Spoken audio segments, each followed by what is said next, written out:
Alright, I love this game, but what if it had infinite? When this game was announced, I lost my mind. And I almost died, but that's for another time.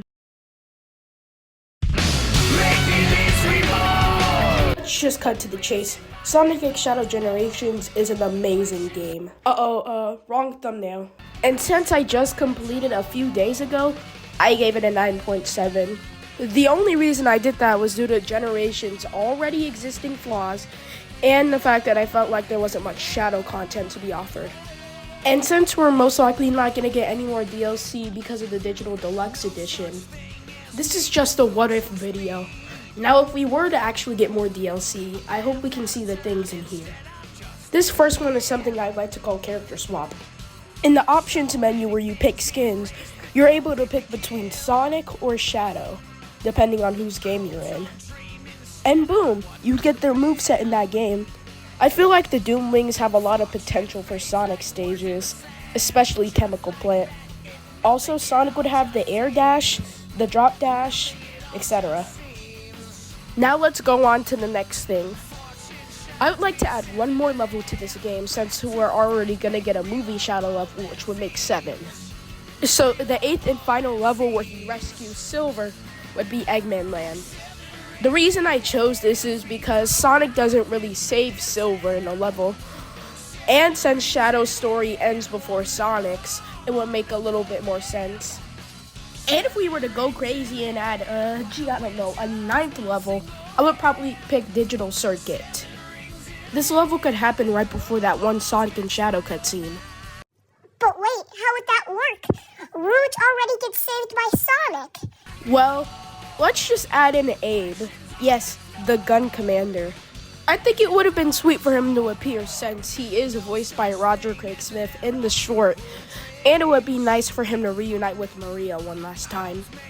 And as seen in the previous footage, that would be where Shadow meets Rouge. Now on to the final few segments. This is a quick one I'd like to call skins and fixes. The first skin I'd like to have is Sonic Adventure 2 Shadow and Sonic. Next, I'd like to add the Sonic Superstars Shadow skin, along with a skin similar to this. Ladies and gentlemen, I present to you the Sonic X Shadow Generation Silver skin. This game would be a 10 out of 10 if they added this. No, an 11 out of 10. Sega, you better be taking notes. One fix I'd be grateful if they had is having skins in cutscenes, and another one would be to add animations for skins.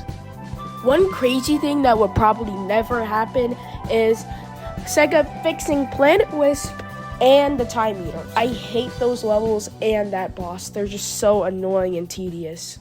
And finally, we're on to the bosses.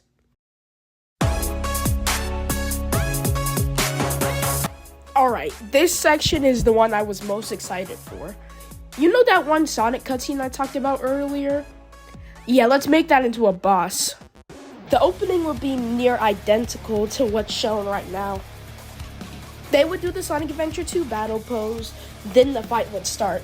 It would basically be Sonic's fight, but at the end, Shadow gets the upper hand, you get your S rank like you always should, and then Sonic beats you. I thought this was a really good cutscene, and it basically canonizes the fact that, yeah, Sonic does win in this game. But it's weird that he got the fake Chaos Emerald. That was something I never even expected. But now since we're over with Sonic, let's go to the fight that many people expected, but was sadly never in the game. Infinite. He could get a chance to redeem himself. I really want him to, because he was not threatening at all and was a pretty laughable villain. If Sonic Forces was a good game, we would have no reason to bring him back. But since he literally had the most wasted potential out of all the characters in the franchise besides Silver, nobody liked him. So if we got the chance to see him in Sonic X Shadow Generations, he could have had one of the best boss fights in the game. It could be a mix of both the first and last boss fight. I really expected him to be in this game.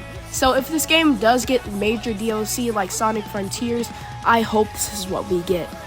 Also, with him being hinted in Sonic Frontiers, it's weird that he hasn't showed up in a while. This fight would take place right after Sunset Heights. And even though Sonic X Shadow Generations is the best Sonic game of all time, I wish it could have done a little bit more. And I wouldn't have minded if Shadow's campaign was longer than Sonic's, since that's what most people wanted. And I thought it would have been cooler. We could have gotten more interactions with Big Maria. Who knows what we could have gotten, or what we could get. Well, it seems that this video has ended. I hope with the scores that Sonic X Shadow Generations has been getting, we can get more Sonic games like this. A mix of boost and open world. But that's all I have to say for today. See you next time.